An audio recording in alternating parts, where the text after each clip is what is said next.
Hello and welcome. Another edition of our Thursday Coach's Corner, sponsored by Corvive.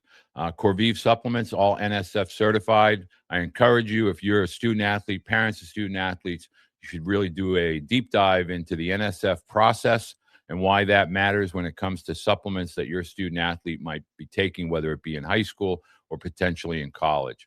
Today, we're going to be talking Division One. We're going to be talking Mid-American Conference. I feel one of the strongest up and coming programs in the country, regardless of level or division. We're talking NIU, boom, with Northern Illinois University. We think around these parts, we think quarterbacks up here in the Northeast, but we're going to be talking baseball. Head coach Ryan Copeland. Ryan, thank you so much for taking the time to join me today. Thank you for having me. I appreciate it. Very, very welcome. Now, you took over the program in June of 23.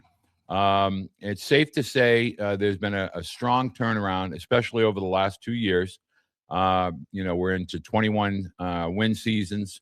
And I'd love to talk to you a little bit about when you took over the program, what were some of the initial changes that you implemented, you and your staff, that kind of turned the ship around? Well, we inherited a program that had won 10 games the year before, and we returned a lot of those guys. And we knew we weren't going to be able to overhaul the roster. We knew we were going to inherit.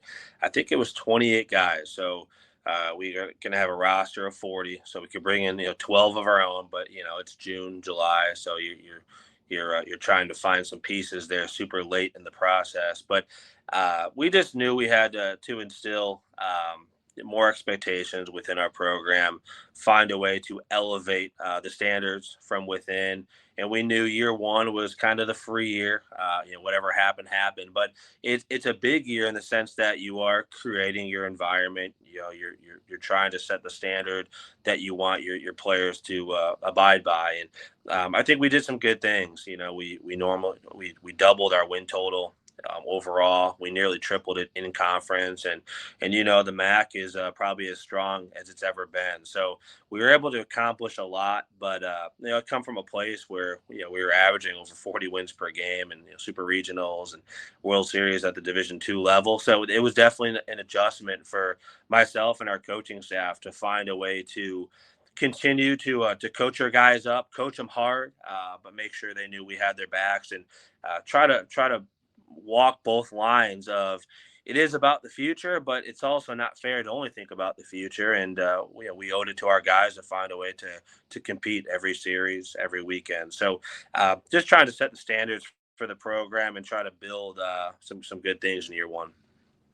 One of the things I think a lot of parents, student athletes want to ask college coaches, and that is, what are some of the things that families and athletes overlook when it comes to how coaches are evaluating potential student athletes, particularly from the high school ranks? Obviously the exit velocity, the arm strength, and all that 60-yard dash. But what are some of the hidden pieces to evaluations from your perspective as a head coach at NIU with regard to the high school athlete? What can they kind of work on that may be something over and above the conventional metrics? Yeah, it's a great question, and I think my answer is going to be one of it's circular. Performers. We need guys that are at the high school level that perform, and they outperform everybody. They're the best player on the field. And I think the game of baseball from top to bottom, probably as talented as it's ever been. I don't know that the game is as good as it's ever been, but you might agree with me there. But the amount of kids throwing fastballs 90 miles an hour, the amount of kids that can get off on a TrackMan unit, a hit tracks machine, and go pop 105 off the bat. I've never seen anything like it. But oftentimes they get to this level and it is such a different level. It's a huge jump and they really struggle. So if we're going to go make a pretty substantial offer to a high school kid, they have to be the best player on the field. They have to perform. And when I say perform, for example, it doesn't mean you're hitting 300 in the three hole for your high school. I mean, you're hitting 400 plus 450, you're slugging, you don't strike out. And I think in a way that's gotten lost because the kids are talented, and they do get in the cages and they do work, but you got to be the best player in the field for us if we're going to make you a big offer out of high school. So, one of the topics that I often have with families is the ability to execute under extreme, I don't like to use the word pressure, but extreme situations, game situations, And I would love for you to discuss that is more than physical. It's also mental, meaning, you struck out 3 times, but here you come in the bottom in the eighth, and your team's down a run. And all you need to do is put a ball in play to drive in that tying run or potentially a winning run. You talk a little bit about the mental component to execution at your level of college athletics and why that matters a great deal for the development, at those teenage years leading into their years as maybe upperclassmen at the college level. Yeah, the irony of moving from youth travel ball to high school to college, and college to professional, and eventually to the big league level is the better you get, the more you fail. And Right. kids don't Boom. fail a lot in high school. If they're good, they don't, and they get to this level, and it doesn't matter if you're at a Power Four, SEC, ACC, Missouri Valley, the MAC. You're going to struggle. The game is a lot different. You have an entire roster of everybody's best players. You throw in some Power Four kickbacks, and the game gets fast, quick. And so, yeah, we have to have good systems in place to make our kids understand the bigger picture. They go through that a lot in the fall when they first get here, and there's a lot of growing pains for sure. So you're always trying to find a way to get to know your guys better, make them understand the failure components of this game, and then really trying to rely on your relationship with them to help them coach them through that, and just to make sure that they're keeping a good head on their shoulders and they can keep perspective, because the season's long. There's going to be ups and downs, and I think in my past 2 years, maybe I allowed our group to get a little too high and a little too low sometimes. And that's a big adjustment we've made with our guys. And I think they've done such a great job of, uh, of understanding the bigger picture, keeping a good head, whether we've had success or failures, and yeah, that comes from the coaching staff. So it's a really tough game. There's a lot of challenges, and the better we can prepare our guys for failure, the better off they're going to be. Can you talk to us a little bit about what makes the campus at Northern Illinois so special from a student perspective, not just a baseball athlete, but just from a student perspective, as far as campus, community, the culture on the campus, things like that. For people that may be on the West Coast or the Northeast, we know, Northern Illinois through Jimmy Garofalo, and we see all the NIU, shots and campus shots. But in your mind, what makes NIU such an attractive opportunity for a potential college athlete? Well, first is probably the fact that it is a college town. The city of DeKalb, Sycamore, the surrounding areas, they thrive off the university. It's the number one employer, as most places are when you're in a small college town. But I think the location itself is a huge advantage for us. We're about 40 miles from downtown Chicago, without traffic, which is a big asterisk. Without traffic, you can get to anywhere downtown within an hour. You have the suburbs right down the road, and St. Charles, Geneva, Naperville area, and we're unique in the sense that in the MAC we're the only one in the Central Time Zone. Now we're going to make that shift to the Horizon, next year, but we're always going east. But it's a beautiful campus. It really is, and I think if you look at smaller state schools, especially the Midwest, the state of Illinois, there was a time when we were struggling with enrollment. I think at one time in the early 2000s, Northern Illinois had about 28,000 students, and we're all the way down to about 17,000. But we're headed back up. We hit a low point about 5 to 10 years ago, and enrollment's climbing back up. But it's a unique spot.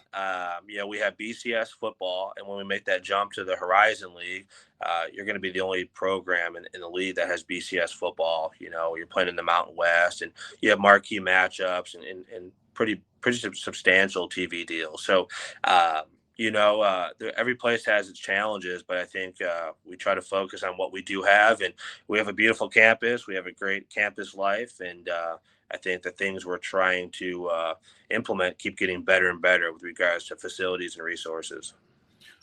As far as camps are concerned, obviously all schools for the most part have summer and fall camps. Do you prioritize that with regard to wanting your entire staff to see a potential student athlete? Do you encourage those high school athletes that may have a strong interest in Northern Illinois to maybe participate in a camp? And if so, what particular camp would you prefer your high school athletes to attend? The summer, fall? Yeah, so when we first got here, I think our goal was to have two showcase camps per year, and there's just three of us. Coach Kelch, my associate head coach, and Coach Peacock, my pitching coach. So it was a challenge to try to accomplish that and do it the right way. Where we're all there, we're engaging with potential student athletes that are on our campus for the first time. So we settled on doing a big indoor winter camp every single December. We do it right around Christmas time. Kids are out of school. Parents typically aren't working as much or at all. So we do it on a Saturday, sometime around the holidays. And each of the last 2 years, we've had over 120 kids there. Oh, So wow. yeah, I think camps are interesting because I think there's a lot of really good programs that use them as an advantage to try to get kids on their campus. Especially if they're technically not recruitable at the time, right? At 2028 to 2029, get to interact with them a little bit, get to know them a little bit before you make that first phone call to them on August 1st of their junior year. So yeah, we've signed, I'd say, multiple kids from every single camp we've ever had. Going back to my days at Illinois Springfield. So with the recruiting calendar the way it is, we're basically shut down from October until March.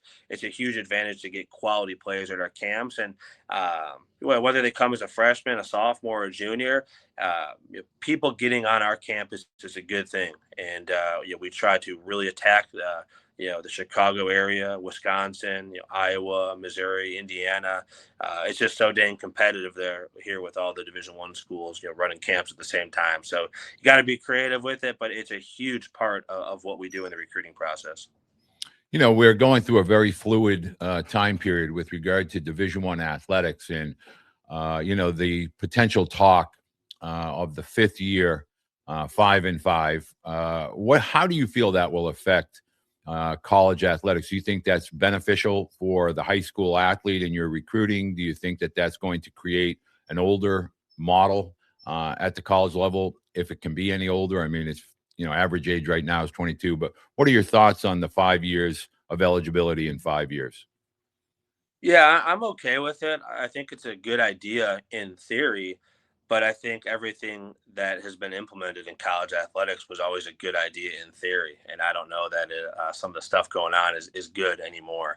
At one point, when I was playing, I went to Illinois State. I was there 07 to 10, and it was just 4-5, right? You had your 4 years of competition. You got the extra year for a red shirt or just a hardship one. You're going to redshirt your freshman year, and just because you weren't ready to help the team win.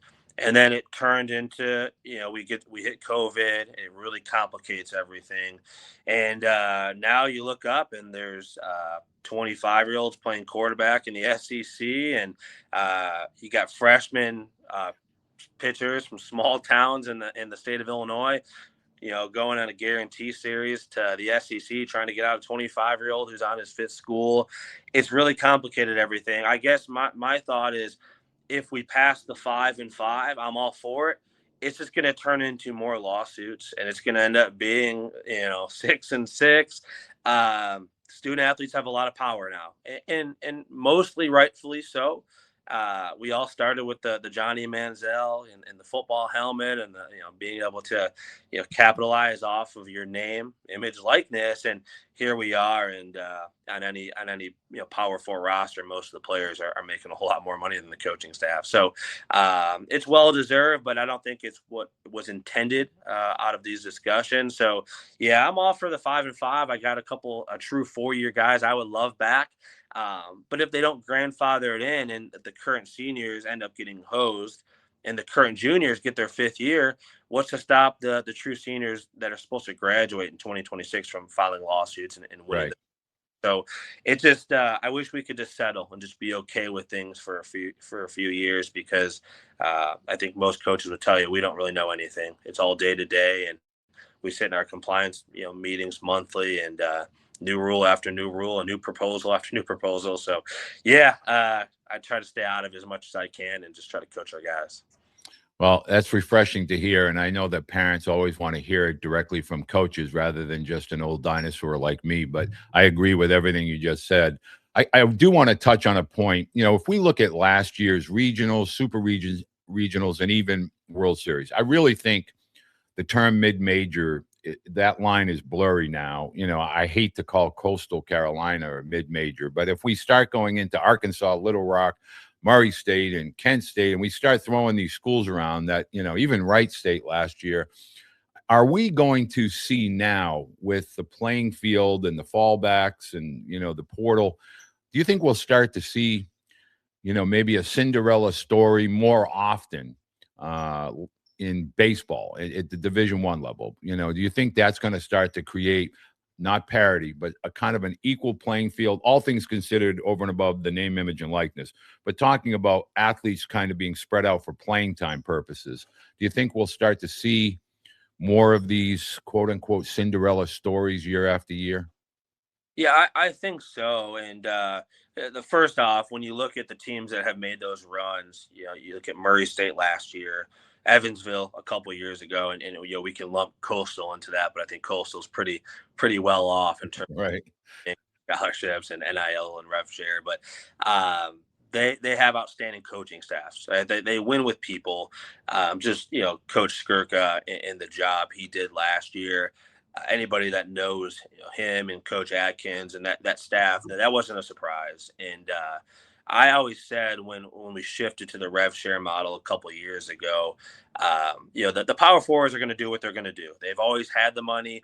They probably have more of it now, but it's all relative, right? They're trying to out recruit against each other on the same playing field in the SEC, the ACC, right? Where I thought the biggest jump would happen is from the mid majors, you know, talking Sun Belt, Missouri Valley, Right. ACC, the schools that have had success and they have an athletic department and administration that decide to go all in. You know, in our league, you know, Ball State, Kent State, some schools with a lot of rich history, you know, the ones that we're trying to catch up to, those were the ones that, you know, NIL and rev share and all things portal were going to benefit the most. And yeah, I think another one with Troy, right? Right. Job that Coach Meade has done and Coach Wolgamott and those guys. Those are the programs that were going to benefit the most and really bridge that gap between themselves and the rest of the Power Four. So, yeah, you're going to keep seeing it every single June 3rd, 4th, 5th, whenever that portal opens up. It's free agency, and you know your relationships do matter, but there's a lot of money being thrown around, and kids are going to follow the money, and I don't blame them, unfortunately. So, high school athletes watching this and they say, I really like what Coach Copeland is saying. I love everything about Northern Illinois. How do you, as a staff, like to be contacted? Is it an email, a personalized email, rather than an email bomb, blanket bomb situation? Do you like the direct messages on social media? How do you prefer to have athletes contact and reach out to get on your radar? You know, email is the easy answer. I'll be honest. You know, we're in season. You know, we played on Tuesday night, got back at midnight from downtown Chicago. You know, we practiced yesterday. I'm by myself. Both of our assistants were out recruiting. We'll have a light one today. We play Friday, Saturday, Sunday. So getting to check your email and getting the time to respond when you're doing all those other things is tough. So this might be unpopular. I actually don't mind when I get a random text message and it says, "This is so and so from this high school." Um, you know, it makes you wonder how they get your number, but Right. they're showing initiative. And like, it's like, hey, I'm just going to go text Coach Copeland or text Coach Kelch. And like, for me, I would much rather respond to a text message than an email. It's way more personal. We all have our phones in our hands nearly 24/7 besides when we're sleeping. So for me, rather than getting into my Outlook, right, it's a lot easier for me just to, okay, like, let me look up this kid and see if he's all right, see if it might be an okay fit or somebody to have a conversation with. So yeah, email's safe, but I don't mind when I get a text message or a direct call. It means the kid's taking initiative and he's probably pretty confident that you know, we're going to get on the phone and have a pretty decent phone call. So I am going to slip this question is because I really want to get your kind of your feedback on this. Right now, there's a huge debate. Parents, we're talking about late bloomers, those athletes that kind of hit their stride physically, skill set wise, their senior year in high school. Do you think that there's a place in college baseball, particularly at a school such as Northern Illinois, for that late bloomer that may just come out of nowhere in the senior year and just kind of get in the discussion point of, okay, this guy has some upside. Do you have rolling admissions, or how does a late bloomer in this spring of 2026 possibly find their way to an NIU type program? Is there room for athletes like that?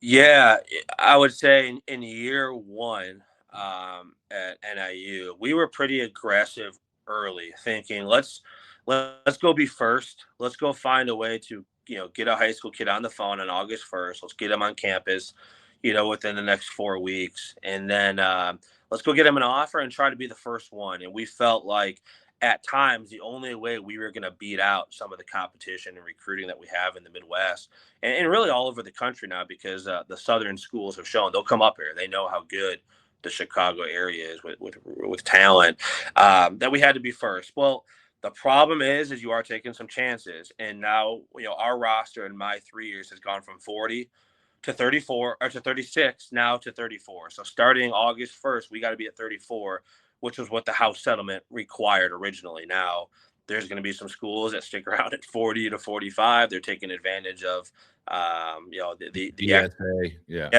SA, designated student athlete. So we've kind of tried to stay balanced with that. We'll be at the future games like every other 306 Division I schools, and we'll love the kids we love, and we'll call them, and usually we get them on campus. But like I said earlier, there's a lot of competition, and there's a lot of money being thrown around, and we got a little bit, but probably not as much as some other schools. We actually just committed a kid who was dropped by another Division I school. We liked him last summer. It was okay. It was a little light. And then I'm sitting at a junior college game with another Division I coach, and he says, "Hey, have you seen so and so?" And I can't comment on the name, of course. He's not signed yet, but I said, last summer. He's like, "Hey, he made a jump. You need to go see it." So looking out for us. I go see it a couple Mondays ago, and every fastball in the first inning was 92, 93, and last summer it was 85, 86. So because we had a roster spot available, because we kind of planned for some guys like that, we have some money available, we end up getting a premium high school arm that we probably shouldn't have gotten, solely because we had the spot for it and we had the money for him as well. So who knows what happens, down the road, and but hopefully we have him for a couple of years, and he helps us win a whole bunch of games and moves on to the next level. But late bloomers are a thing. Diamonds in the rough, not so much. We know everybody, and it's very, very rare to find somebody like that. But we do have a kid coming in named Caleb Cox from Springfield Lutheran. I was in Springfield for 8 years. Pops he played in AAA out of SIUE, fifth round pick. Used to rent the field from us at UIS, so knew him a little bit. The kid is at the Super 60, one of the most live fastballs probably in the entire country, and that's probably about as close of a thing as you can get to a diamond in the rough now. But they're hard to find, but we definitely try to take advantage of the late bloomers. They're still out there. Well, I know that parents love to hear that, and I want to sneak this real quick. You're out of conference play going forward. Is that some parents are always asking me, how do schools schedule out, 3 and 4 years? But I know as your program begins to rise and we're all concerned with RPI and all this great stuff, strength of schedule for parents. What is your out of conference schedule look, going forward, like in 2027 and beyond? What types of schools are you going to be traveling to, or tournaments that you might be scheduling in that month of February into March? Yeah, a little bit of both, right? I think every year I try to schedule a pretty cool one, like just a cool place, right? Like, look, you got to remind yourself we are all just fans of the game at one point, And my first year, I get a call from Jay Johnson, and we were supposed to go play somewhere else, and he's like, "Hey, you're playing, Northwestern State." I said, "Yeah." He goes, "Why don't you just come to our place and just play them there, and we'll give you a whole bunch of money." Well, okay. Well, I grew up watching LSU, Alex Box Stadium. I mean, as long as I can remember, and so I'm like, "Heck yeah, we're gonna go." And it might not end how we want it to, but we're gonna go compete and have a blast. And so yeah, but you also don't want to get buried. You don't want to Right. get buried to start the year because you have to take guarantee series. So we try to stay balanced. Like for example, next year we'll open up in Tennessee. Oh, hey. Yeah, super talented.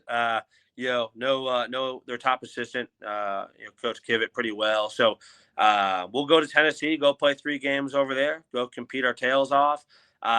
We'll go to Southern Indiana, go play them in Evansville, for 3 or 4 games.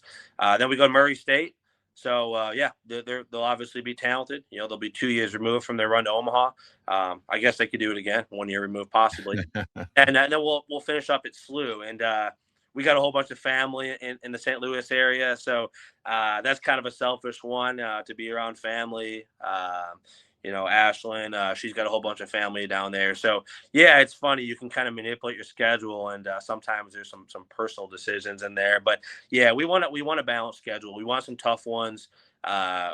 We do got to take some guarantee series here and there to help with the budget, but again, you don't want to get out of your 4 or 5 weeks of non-con buried, because confidence matters. And you see what happens to teams when they start the conference play and they've got 2 or 3 wins. They haven't won a series yet. It's tough to come back from that.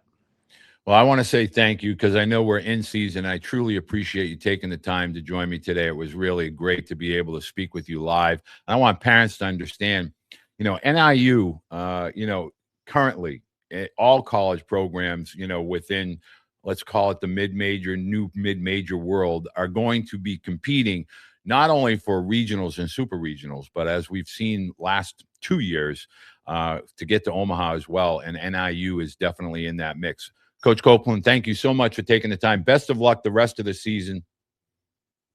Thank you. I appreciate it very much. Athletes, electrolytes matter, but you got to choose the right electrolytes. If you look at the sugars, 34 grams, the dyes, all the things that's not good for you in this product, this is a hype product. If you look here at the electrolytes made by Beede, it's got the right amount of magnesium, sodium, potassium, zinc, kosher salt. It's got vitamin C to help with the immune system. I'm telling you, if you want to stay on the field, you want to perform at your best, you want to recover well, this is the product that you need to choose to fuel your body as an athlete.